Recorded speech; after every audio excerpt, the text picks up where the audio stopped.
Hey, everybody. Welcome to the Agency Side podcast. I'm your host, Justin Levinson. Today, I'm here with Adrianna Bevilaqua. She is the Chief Creative Officer at M Booth. AG has spent the last decade helping some of the world's biggest brands show up authentically in culture, leading work for Procter & Gamble, Samsung, and celebrity cruises along the way. She is also a recognized thought leader on trends and creativity and the force behind the widely cited Shades of Otherhood research. Let's jump in. Thank you so much for being on here, AG. It's great to see you, Justin. Thanks for having me. Congrats on the podcast. I've listened to several episodes, and it's awesome. So excited to have a conversation. Yeah, definitely. So the first thing I like to start with here is just kind of getting your kind of like your backstory and how you got into this particular space.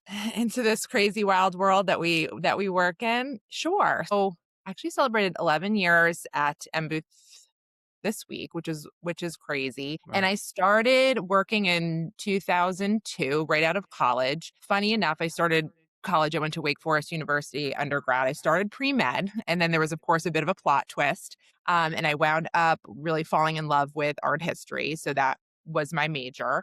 And then I wound up double majoring in art history and communication and really thinking about how art is really was essentially the original mass communication. If you think about it, before printing presses, we used art to really sort of communicate, in a very mass way. So sort of did my honors thesis on that and really thinking about how do we use visuals, how do we use words to communicate to one another, how do we tell stories artfully. And so I thought I may want to work at a museum and write about exhibits, maybe advertising. And then I found my way to Ketchum, which is where I had my first job. I laugh because I think during my interview, I asked them what PR was. And because I didn't really quite understand, I understood advertising. That was very clear to me. But I was like, well, what exactly is PR? How is it different? And I always say that like 20 plus years later, I'm still figuring out exactly what we do because it's, of course, always evolving and changing. And I actually started out at Ketchum on the account side in fashion, doing fashion publicity. And it was a lot of fun. And as time went on, I sort of kind of became the person because people often ask me, how did you go from being an account person like to a creative and then a creative leader? And I always say it's better to versus following your passion, like follow what you're good at. And when I was sort of more junior at Ketchum, I would do a lot of brainstorming and a lot of writing and would naturally get pulled into like other assignments. One of my friends worked on FedEx and he was like, you have to come to a presentation on millennials. Like, could you imagine when millennials were the shiny object? Yeah. Antique millennial. How can we market to millennials differently? Like, I like your insights. Come present about this. Or, AG, you write like daily candy. Like the editor's there. How do I bring that cool tone to my client? Can you help us rewrite this work and stuff? So I sort of got pulled into a lot of creative work streams at the agency.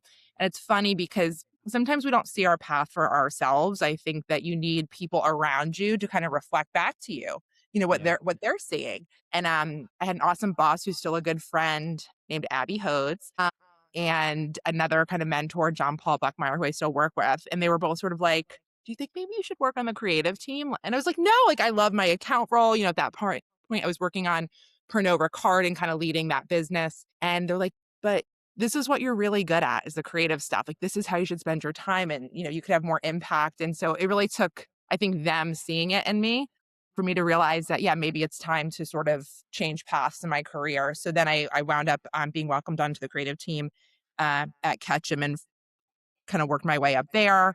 And then after that, went to IPG to a fantastic agency called DeVries Global, and I headed creative and strategy at that agency. And then I reconnected with our CEO, Dale Bornstein, who's also former Ketchum, and she actually ran the office when I was very much a junior creative, and we had been on some pitches together. But fast forward 15 years, and she and I talked, and she kind of recruited me over to this role. And so that was 11 years ago, and it's been an incredible 11 years here. But I didn't set out with the intention necessarily of this career. It sort of unfolded. Do you feel like happened all organically? I mean, obviously, like you had a mentor that saw the creative side of you and nurtured that. But were you kind of like the person that like wanted to get their hands on everything and was hustling and was that part of the success, you think? Yeah, and listen, I think at the moment, like the common narrative and the narrative that people want to hear is like anti-hustle culture and that we need to find all of this sort of balance in our lives. And I like don't disagree as a human, but the truth is to get to where I did in my career was a ton of work. It was weekend work. It was traveling all over the place. It was raising my hand for projects that the agency had never done before, Yeah. taking some risks to go do a trends presentation to FedEx on millennials. Like, we hadn't done that before, or bringing these sort of like very much ideas that were not part of annual plans to clients. But how do you bring like cultural intercepts? How do we say, park the plan we had? There's something so much more interesting happening out in culture, right? So there was, I think, a decent amount of risk taking, a lot of hard work. There were long hours. There were days when I was early on in my career that I was stuffing press kits. We used to have to wear like heels as women to events when I started, if you could even Yeah. imagine, traipsing around New York City in heels, going to events, making it all happen, pitching media, brainstorming, pitching ideas to clients last minute, making them happen. And so as much as I want a more peaceful work world for all of us, I do think on your path there are moments and stretches where you really need to grind to Yeah. accelerate. And it's not something anybody wants to hear, but I really do think it's true. And I look to my peers in the industry and people that I admire, and I think I see the same in them. There are That doesn't mean you can't rest and take moments of reflection, but there is a lot of hard work behind these careers. There are hours, there's time, spend, dedication, passion, all the things, right? That it takes to get there. It doesn't just sort of glide into place. Yeah. Well, let's fast forward a little bit to M Booth. I guess that would be good to just for the viewers to know, who might not be familiar, what you guys are doing over there. Sure. So M Booth is really kind of a creative marketing comms agency, is how I would describe us. We're based here in New York. We're about 300 people. When I came 11 years ago, I was employee 98. So it's been incredible to be part of the growth with our team here. We were founded, I think the agency is like 42 years old. So the agency itself is also an antique millennial, I guess. Our founder, Margie Booth, I'm in her office right now. Love her energy. And she is still involved in the organization. And she really kind of founded us with the principle of being culture first and really taking care of people, which is pretty incredible. Like now that's in style, but like then it wasn't. Like I remember she always tells a really cool story of creating M Booth, and she had a lot of young parents. And at the time, she was like, tell everybody we're going to start at like 9:30, 9:15 or 9:30, because people should drop their kids off at school and have that experience. They shouldn't miss that. And so it's a small story, but I think a great demonstration of her foresight into what employees would need to succeed. And then, the agency about 12 years ago, as Margie took on a role at Next 15, our parent company, she brought in Dale Bornstein to be our CEO, who's a huge mentor of mine and somebody I really look up to. And she's an incredible leader. And I think she really had the vision here of helping our agency go from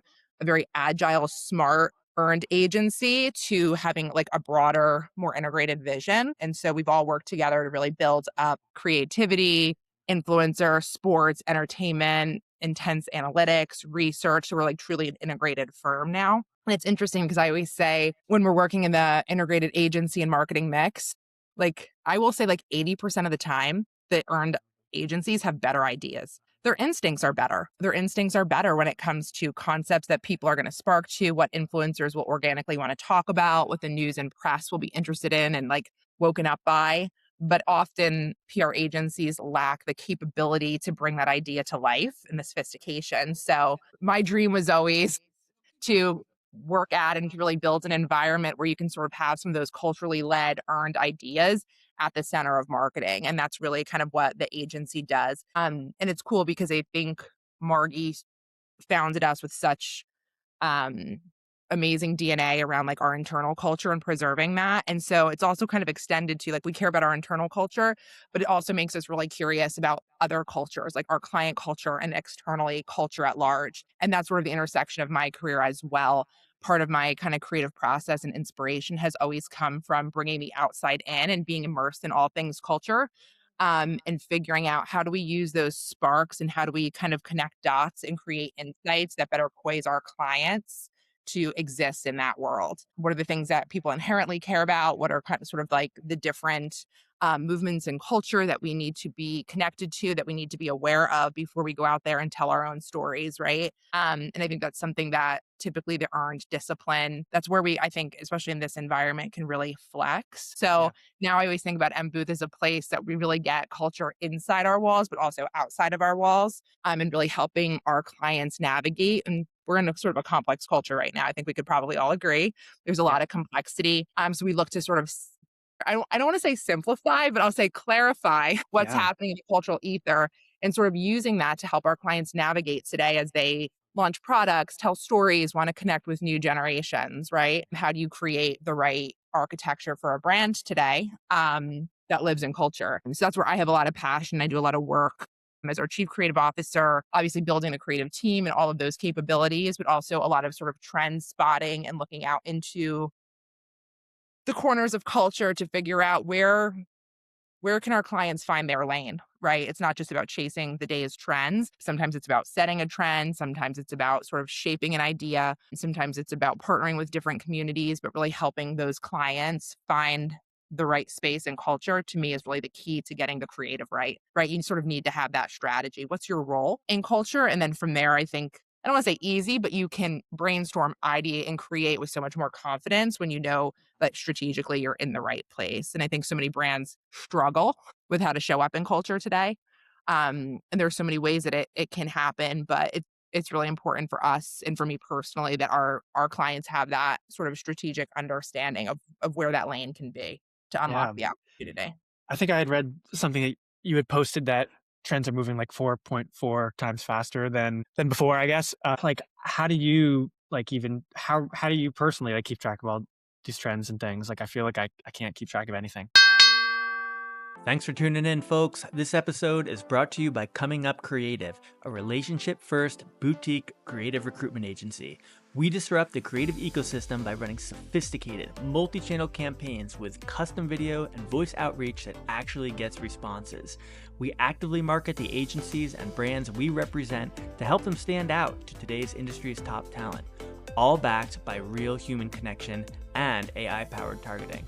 If you're ready for a modern recruitment approach, visit www.comingupllc.com and get started today. I know it's wild. It is. And I was like laughing like the past 18 months, there was such like a rise of like every different core and aesthetic. And it's like, is it gothic core? Is Yeah. it rage core? Is it cottage core? And all of these driving aesthetics moving quickly within our algorithms. But I think that it's important when we sort of look at the trends landscape and culture at large to understand that there's a little bit of like a trends or ecosystem that's like existing in culture. So something that I always pay strong attention to and sort of a framework I use for our clients and that we use at the agency is thinking about what are like the macro trends. Those are sort of like the big movements. Those are like the chapters in our shared cultural history.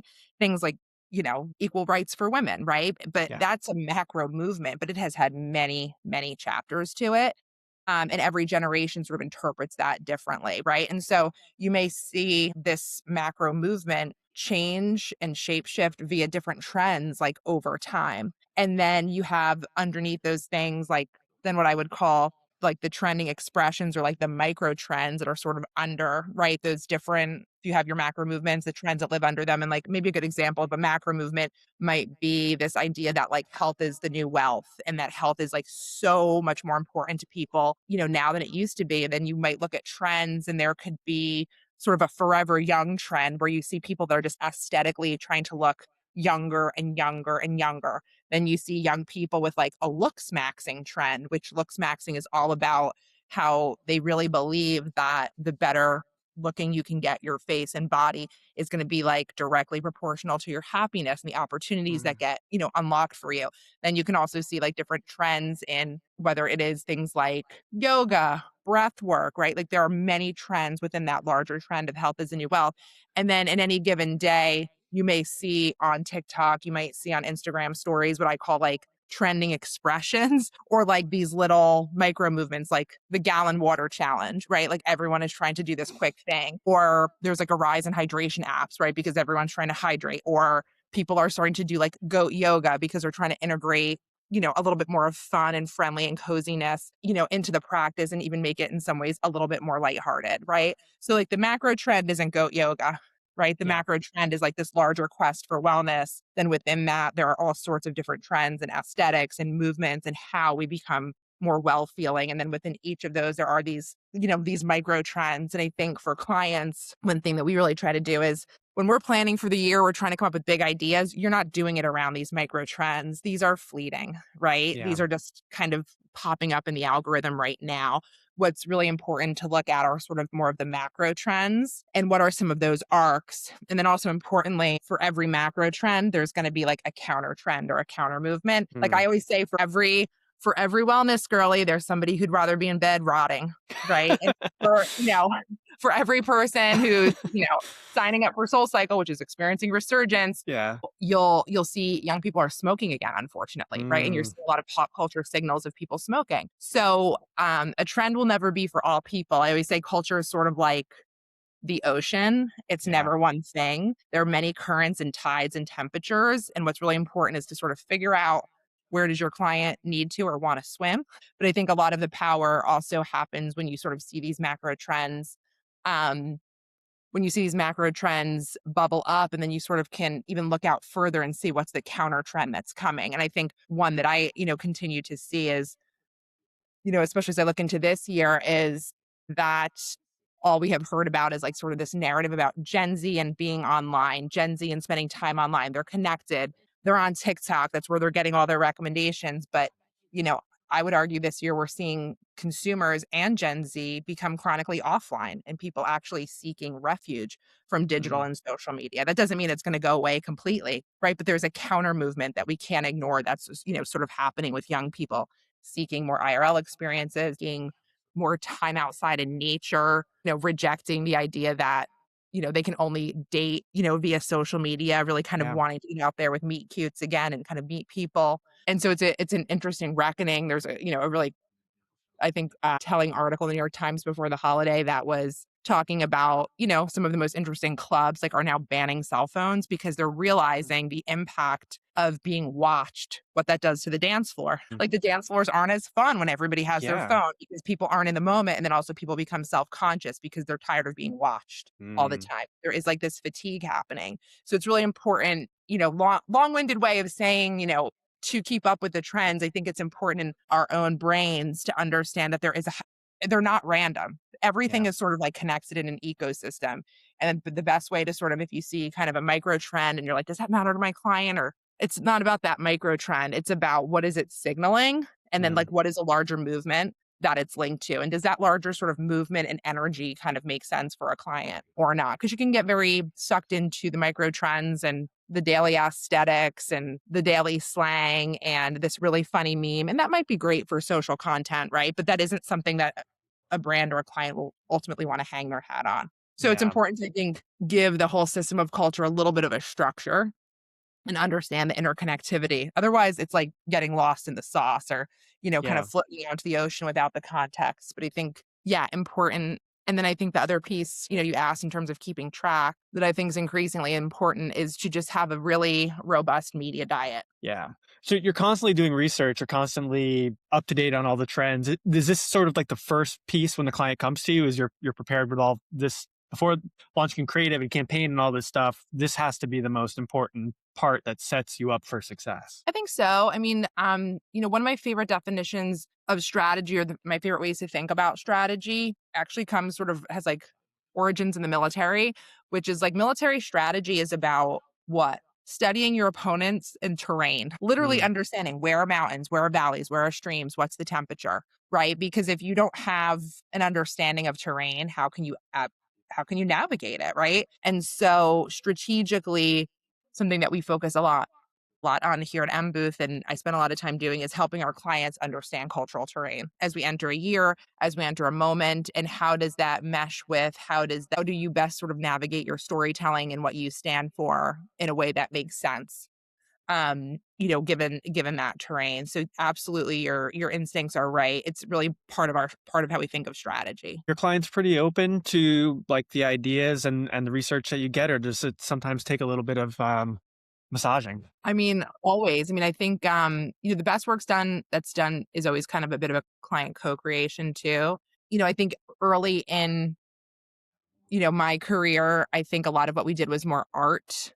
And now I think it's like art and science, and the two kind of have to come together. There's absolutely like strategic intuition that you can bring to an assignment, but you just can't ignore the amount of data that exists to look at, even like, just secondary data that any of us can access. Yeah. But I think if you start with data, honestly, you're boiling the ocean. So you need to start with like a strategic hypothesis, or what are the pockets we want to look at, or we think this, and hey, sometimes we're wrong, but you sort of need that starting point. So I always tell kind of like my teams on the creative side, just be constantly immersed, because by the time we get a brief, if we have Yeah. to go sort of figure out where to start for an insight, we're already behind. We should Mm. be like 60 to 70% of the way there in terms of based on our understanding of a client, the cultural milieu, work we do for other clients.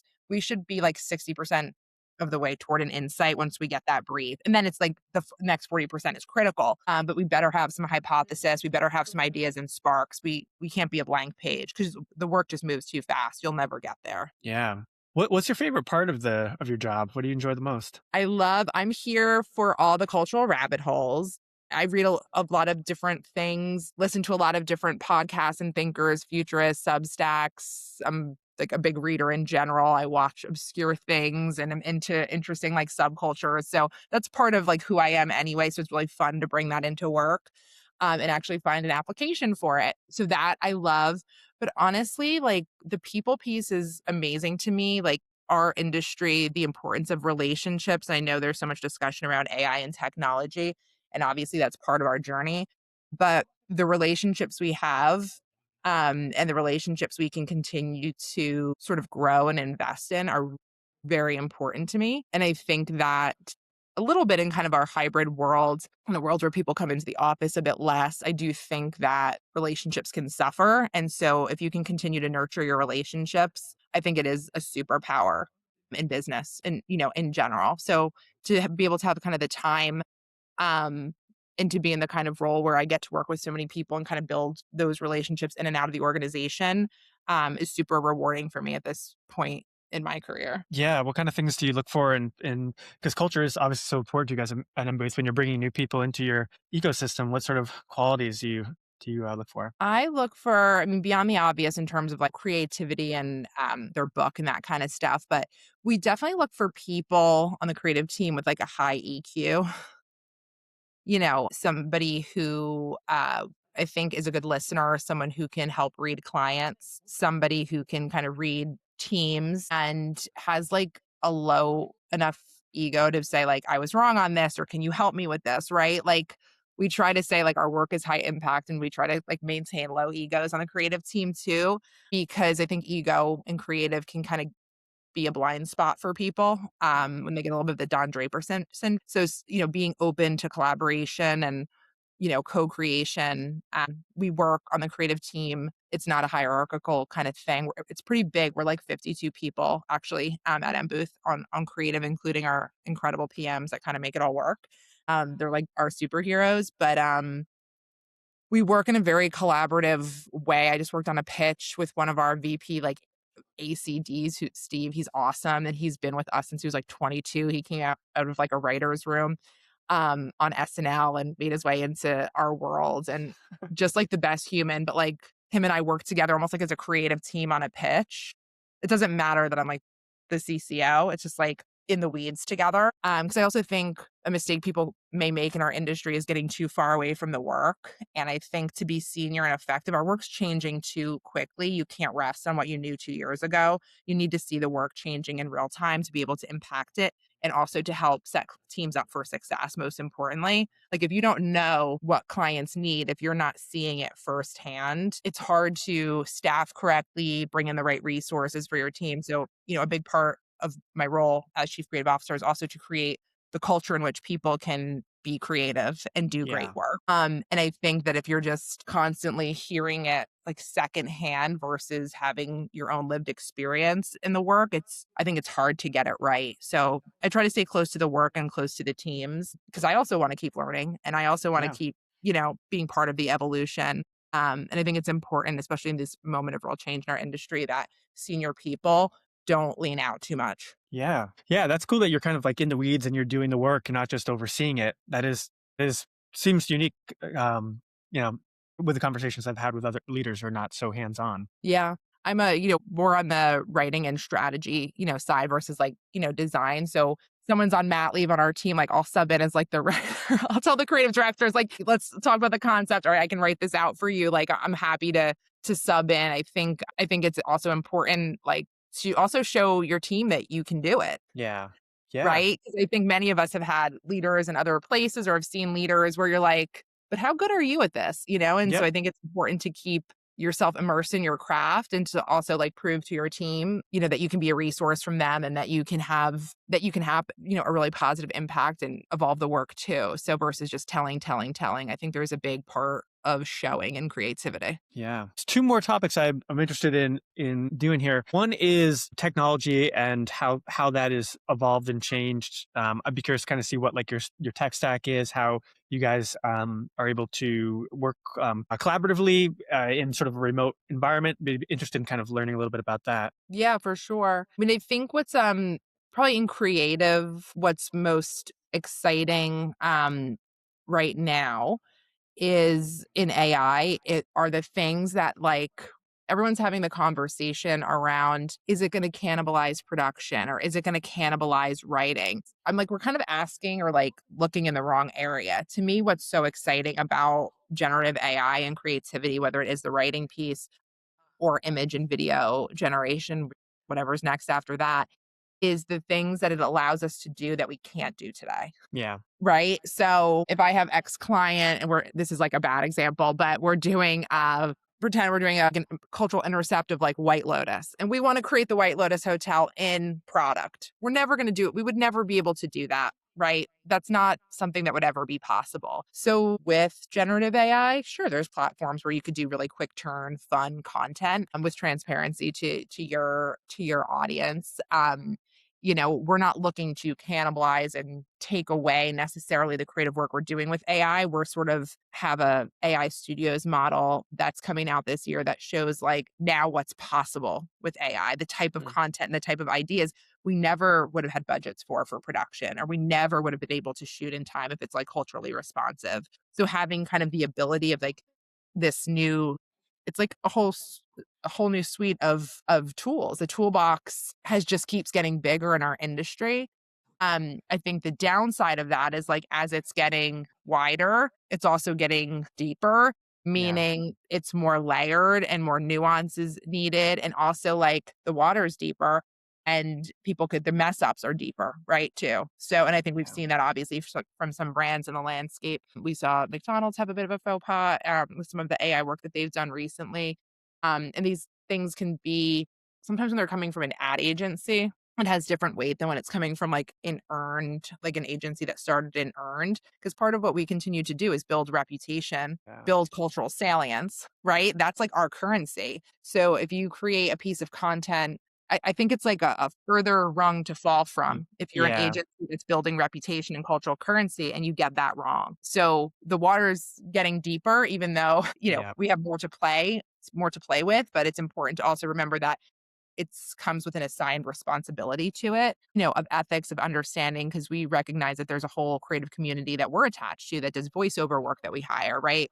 Production studios, musicians, right? When we when we use fresh music for the content work that we're doing, creators. So for us, like we're also part of a larger creative community as well. So like kind of preserving relationships and integrity there is important. But I think like on the creative side, when you ask about, the technology we're using, it's really thinking about, I think, the generative piece and what that is going to and continues to enable us to do now that we couldn't have done last year. Yeah.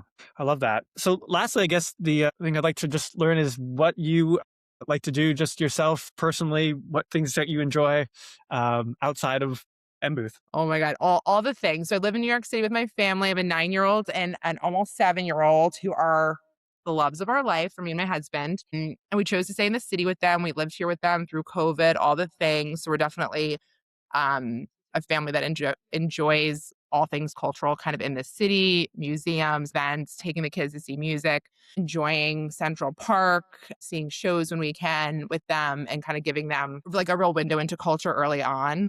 Like I'm joking that like I was an art history major, as a total nerd growing up. I grew up in Jersey, and I'm like, I didn't make it to the Met until like my junior year in high school. Like these kids today, like they have such Yeah. awesome experiences. So just trying to ensure my kiddos have that, and we kind of enjoy a lot of that stuff together. And so spending my time there, as mentioned, I'll read anything. I watch all sorts of interesting small films, foreign films. I like to find like the next generation of voices, in different categories, whether it's like, again, a new author, someone who's podcasting that has really interesting things to say. Somebody who I really love listening to right now is Martha Beck. She's like one of my favorites. If you haven't, do you know of her? Not familiar. Not familiar. She's like Oprah's life coach for a long time. She like grew up in Morgan. She's a queer woman. She's in a throuple with two other women. They have a family. She has a really like a theological background. So she's like very spiritual, but she's like a true intellect. She loves nature and humanity, and just the ideas from her are the kinds of things that I love to just think about. So she talks and reflects a lot about the times we're living in, what it means to kind of, keep yourself fueled creatively. And how she has like a really interesting thing she wrote right before the holidays around how like we all need to just like weave ourselves a sanity quilt right now. And it is like starting with one thing that you love and just like what's the next thing, and weaving that onto it till you create a life that's a quilt of all the things that you want in like a really intentional way, and kind of can zero out on some of the noise. So just following like real thought leaders, like cultural thought leaders, is important to me, and kind of acknowledging and thinking about those voices. And then another thing I'll say, just like becoming a parent for me has also made, I think, me better at work. It's made me more optimistic, I think, in a lot of ways, because I'm not coming down on any generation, but I think, God bless my parents, but like they can be very negative sometimes Yeah. about the world. And I can't believe we're seeing this. And I'm like, the world is okay, and it has to be okay because Harper and Charlie are in it, and all the great kids that I know, my nieces, my nephews, their friends, my colleagues' kids, like it's got to be okay for them. So we have to maintain like some level of decency, of normalcy, of positivity, because this is our world to give away.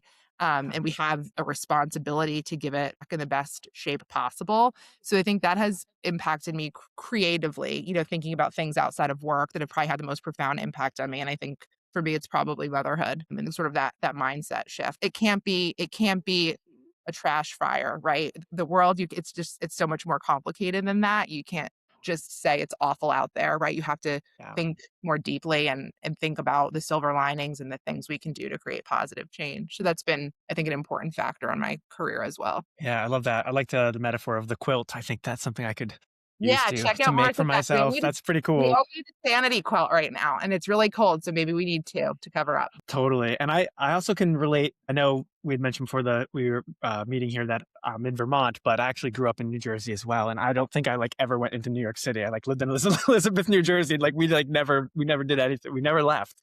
So I can relate to that. Isn't it wild? I grew up in do you know Sussex County, like out Yeah. in the sticks? So Yep. that's like where I grew up. My husband's from like the Caldwell area, and we have family now sort of like in Montclair and that area, which is, I Yep. mean, there's so much It's there. It's nice. amazing part. I mean, New Jersey's great. There's so much there. But I know right where you are. Yeah, but it's like our generation. I'm like, Yeah. you guys trying to deprive me of all of these things was like Yeah. 27 miles away.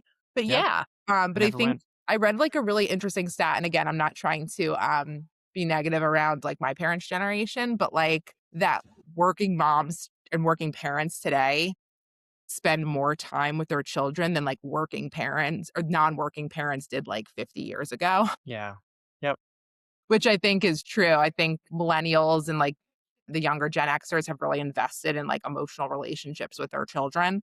And I think they sort of see their kids as part of their identity and extension, and are like bringing them different experiences. And I think it's a great thing. Yeah.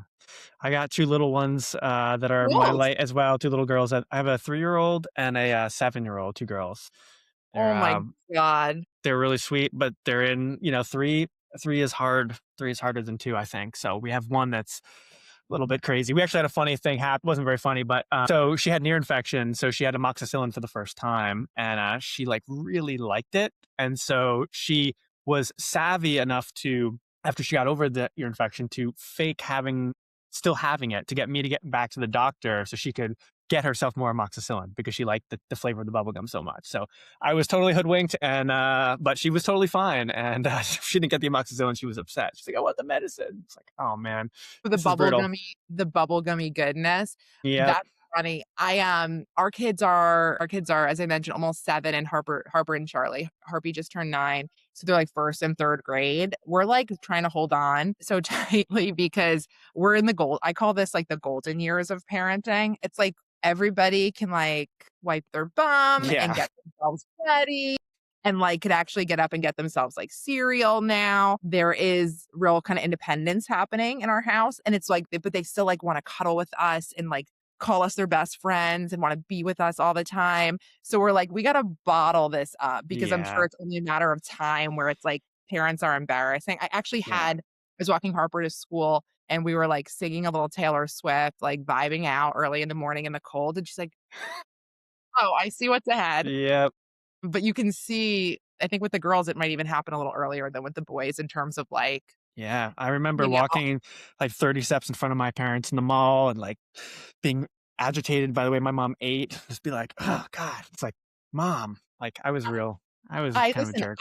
I said to Harper, I was like, I am cool, just for the record. I was like, my parents used to like yell at each other, like in the car driving me at like the Rockaway Mall, if you knew where that was, like literally fighting. I was just like, oh my God. I was like, you have no clue how cool me and dad are. Like it is weird. I was like, there's nothing embarrassing about us. Let me just tell you. I was like, you kids have no clue what it is to be embarrassed by parents. Like, look at like your girls have a dad with like 11 guitars in the I background. mean, Cool.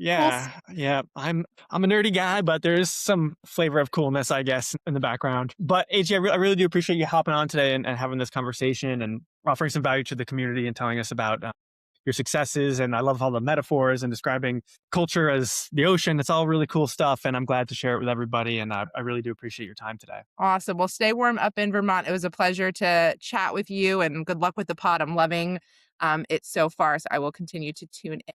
Awesome. Thanks. Have a good rest of your day. Appreciate it. Bye, Justin. Bye.